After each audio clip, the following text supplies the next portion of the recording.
This episode is brought to you by Jane, a practice management software and EMR built to support the day-to-day work of running a business.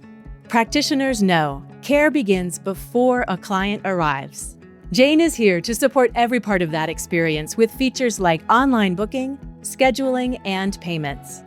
Learn more about Jane at jane.app/demo.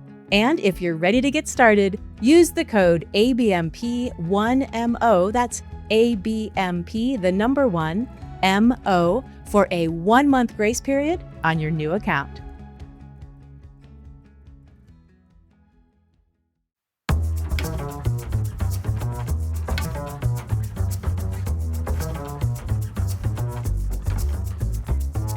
Hello and welcome to Fully Booked with Elicia Crook. Today I'm going to be talking about how to get the most out of any hands-on course you do.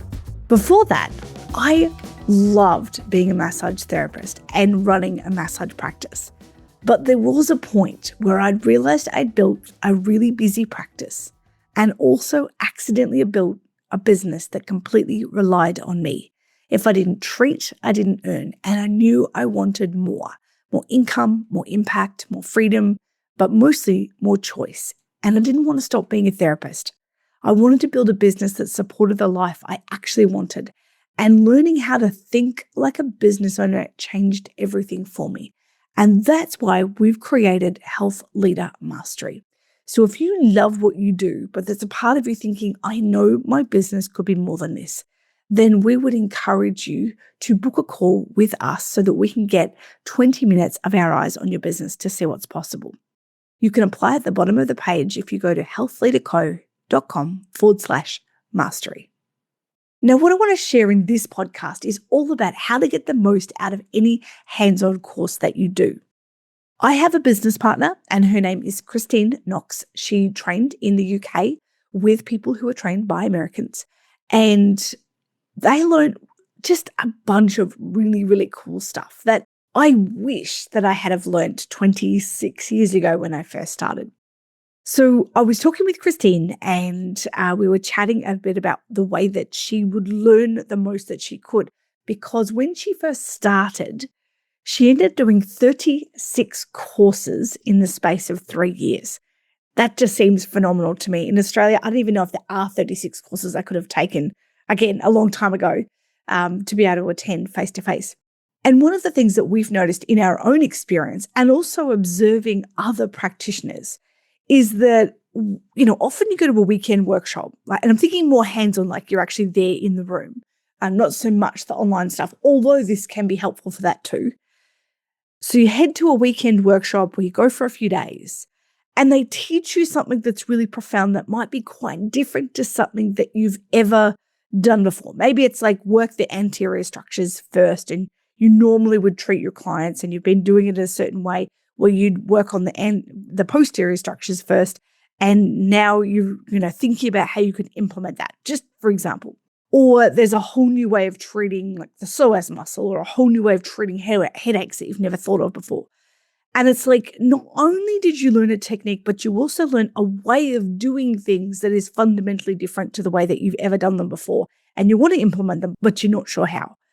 And what we've observed is that sometimes people will take a little bit of what they've learned on the weekend and implement a little bit on the Monday or, day one, and then a little bit by Tuesday, and then not much by Wednesday. And then all of a sudden by 2 or 3 weeks later, there's maybe one thing that they've picked up that they're actually putting into their practice.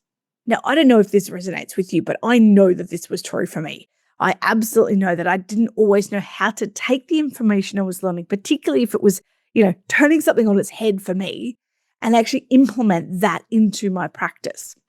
And so what Christine used to do was a little bit of pre-preparation work before some of these courses.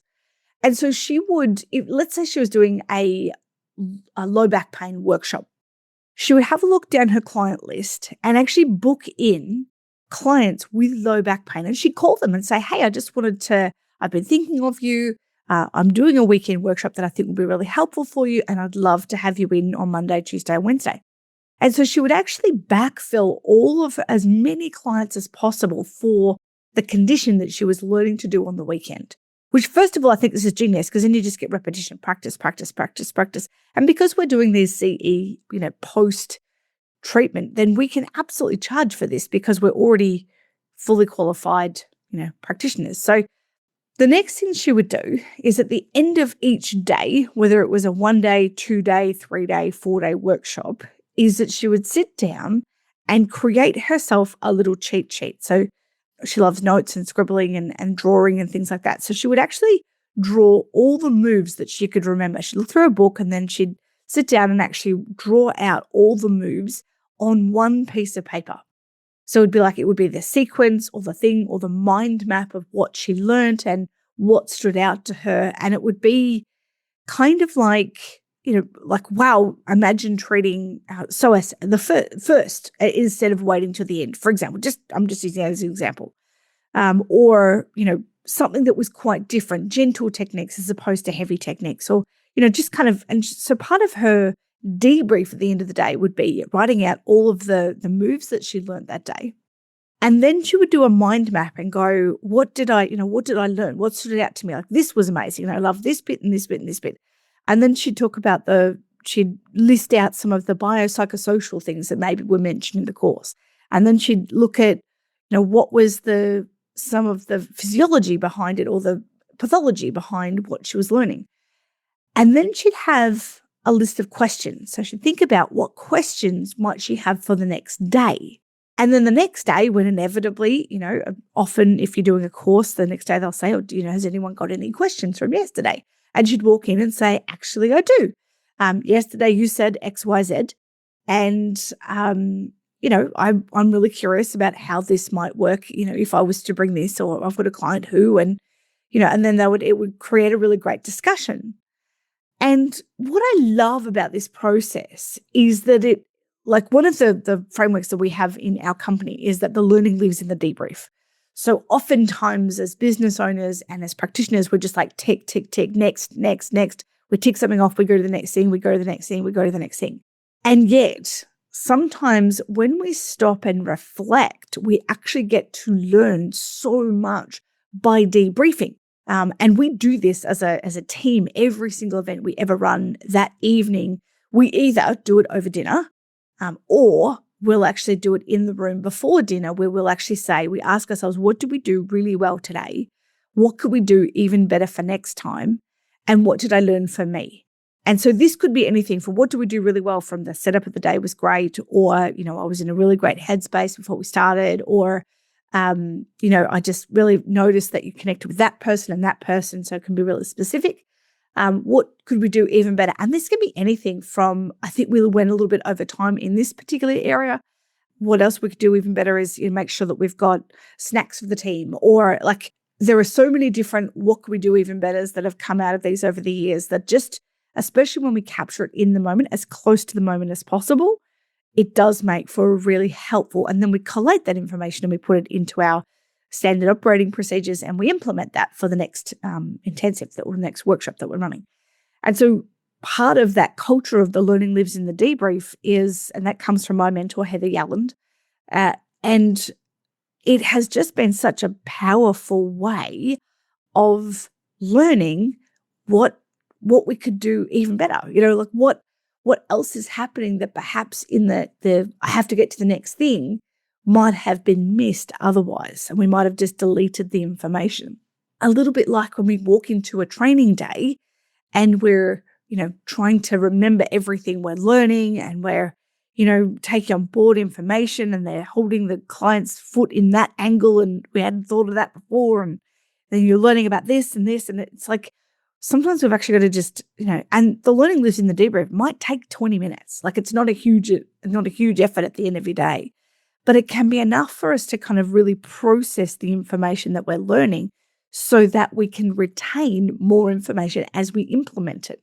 Now, the next part of this that I really love about Christine's strategy is that she would take that A4 sheet with her mind map and all of the moves, and she'd put that on the wall of her clinic. So the next day when her clients came in with low back pain, or, on Wednesday or Thursday or Friday when she was working with heaps of clients with low back pain, she could literally just see on the wall what the moves were very quickly, and clients didn't have a clue what it was. They weren't fussed that there was, some random thing on the wall. And what it meant was that Christine got to actually implement and was implementing all the time, all the new things, so that none of the information was actually lost. How cool is that?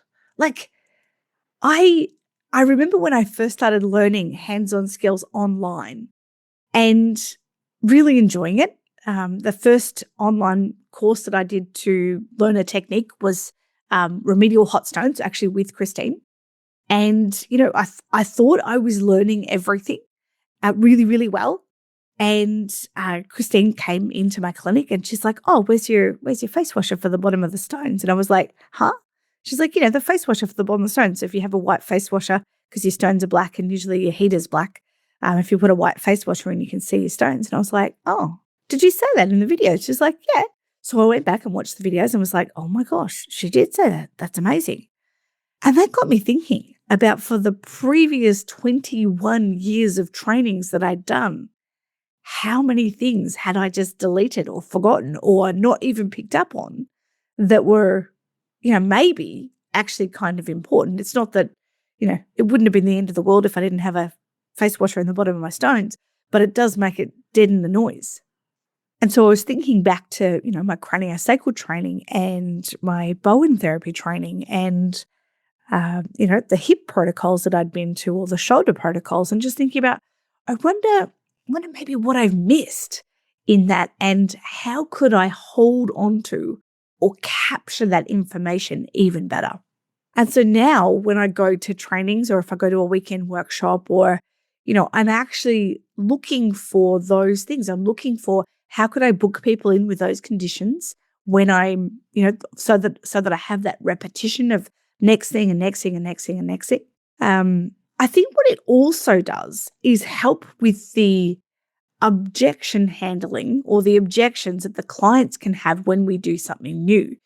And I don't know if you've ever experienced this, when it's like you learn something new and you're very excited about it, and you do it on your client, the first Monday morning, 9 a.m. client, and you're like, "Hey, I've learnt this new thing, I'm going to do it." And they're like, "Oh, I don't like that, it's weird." And it's like, "Oh no, but I thought it was going to be really exciting." And then it's not. And it can be a little bit disappointing. And it's like, "Oh, well, if you're not liking it, then maybe I shouldn't do it." And then all of a sudden, something that you were considering for, your entire database forever, all of a sudden is not implemented because you had objection on the first time. And I think that we often, as learners, can forget about that. And as a trainer, we notice this, that when we are learning, often we're in, this sort of chaos and mayhem and mistrust. And we're not even sure that we agree with what the trainer's saying, because we've never done it that way, or we were taught a different way. And when something happens and it clicks for us and we go, "Oh, that's why you do it, that makes sense." And that might take a whole day of training, or a whole morning of training, or a whole afternoon of training, or 2 days of training for us to go, "Yeah, okay, that makes sense."